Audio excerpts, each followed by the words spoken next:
আজকে আমরা এড়িয়ে চলার শিল্প জীবনের পথের স্বস্তি লেখাটা নিয়ে একটু কথা বলবো। মূল ভাবনাটা বেশ ইন্টারেস্টিং। মানে জীবনে তো কত কিছুই ঘটে, সবার সাথে বা সবকিছুর সাথে জড়িয়ে না পড়ে কিছু জিনিসকে এড়িয়ে যাওয়াটাও একটা আর্ট হতে পারে। হুম। জীবনের যে নানা রকম নেতিবাচকতা বা ধরুন অপ্রয়োজনীয় বিষয় আসে, সেগুলোকে পাশ কাটিয়ে নিজের মানসিক শান্তিটা কিভাবে ধরে রাখা যায়, এই লেখাটার ভিত্তিতে আমরা সেটাই একটু বোঝার চেষ্টা করব আজ। মানে কি সেই কৌশলগুলো যা আমাদের শান্তি খুঁজে পেতে সাহায্য করতে পারে। লেখাটা শুরুতেই একটা বেশ রূঢ় বাস্তবতার কথা মনে করিয়ে দেয়। বলছে যে জীবনে এমন কিছু মানুষ থাকবেই যাদের কাজই যেন আবর্জনা ছড়ানো, মানে অন্যের জীবনে নেগেটিভিটি বা সমস্যা তৈরি করা। হুম। তেমন পরিস্থিতিতে পরামর্শটা খুব সোজাসাপটা, এদের এড়িয়ে চলুন, ইগনোর করুন। ঠিক। আর এখানে একটা খুব গুরুত্বপূর্ণ পয়েন্ট হলো, এই যে এড়িয়ে যাওয়া, এটাকে কিন্তু দুর্বলতা ভাবার কোনো কারণ নেই। একদমই না। আচ্ছা, এটা আসলে নিজের মানসিক শান্তির প্রতি একটা দায়িত্ববোধ।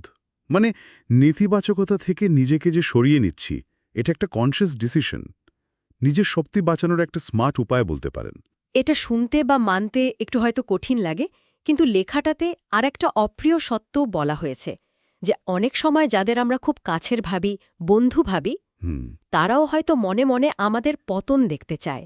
মানে সহানুভূতির আড়ালে হয়তো আঘাত করার সুযোগ খোঁজে। হ্যাঁ, এটা বেশ তীক্ষ্ণ হলেও সত্যি। তো এই জন্যেই পরামর্শ দেয়া হচ্ছে যে অপ্রয়োজনীয় তর্কবিতর্কে যাবেন না, কাউকে কিছু বোঝাতে যাওয়ারও দরকার নেই। একদম। কারণ সেই চেষ্টাটা বৃথা। সেখানে নিজের এনার্জি নষ্ট করাটা কোনো মানে হয় না।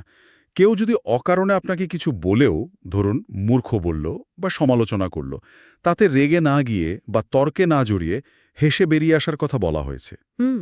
এতে কিন্তু নিজের দামি সময় বাঁচল, এনার্জি বাঁচল, আর সবচেয়ে বড় কথা, মানসিক শান্তিটা বজায় থাকল। সবই বাঁচানো গেল। তার মানে কোথায় রিয়্যাক্ট করব আর কোথায় করব না, এই পছন্দটাই আসল শক্তি। একদম ঠিক ধরেছেন। লেখাটার একটা খুব পাওয়ারফুল লাইন হলো, আপনার রেসপন্সই আপনার শক্তি। যারা জীবনটাকে সত্যি সত্যি বোঝে, তারা এই শক্তিটা কোথায় খরচ করবে আর কোথায় করবে না সেটা জানে। আচ্ছা। অযথা সমালোচনার মধ্যে ডুবে না থেকে সেই বাঁচানো শক্তিটা দিয়ে ভালো কিছু করার দিকে ফোকাস করাটাই বুদ্ধিমানের কাজ। তাহলে এই যে শক্তিটা বাঁচল, সেটা কোথায় ব্যবহার করা যেতে পারে? লেখাটাতে কিন্তু অনেক সুন্দর সুন্দর বিকল্পের কথা বলা হয়েছে। হ্যাঁ, অনেকগুলো। যেমন একটা ভালো বই পড়া যেতে পারে, প্রিয় মানুষদের সাথে একটু ভালো সময় কাটানো, নিজের ঘরটা হয়তো একটু সাজানো গোছানো।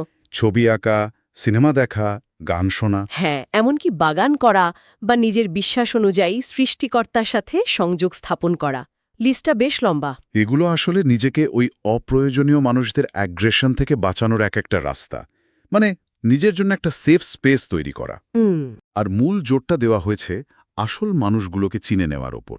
মানে আপনার পরিবার, আপনার সত্যিকারের কাছের বন্ধু, যাদের সামনে আপনি একদম সহজ থাকতে পারেন, আয়নার মতো স্বচ্ছ, ঠিক। তাদের সাথেই মন খুলে কথা বলা উচিত। কারণ তারাই আপনার ভালোটা চায়, জেনুইনলি।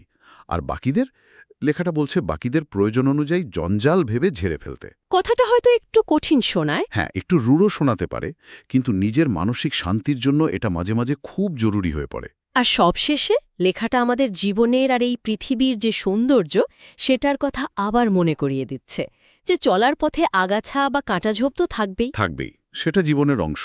কিন্তু সেগুলোর মধ্যে জড়িয়ে না পড়ে কোনটা পাশ কাটিয়ে এগিয়ে যেতে হবে, সেই সিদ্ধান্তটা নিজেকেই নিতে হবে। একেবারে।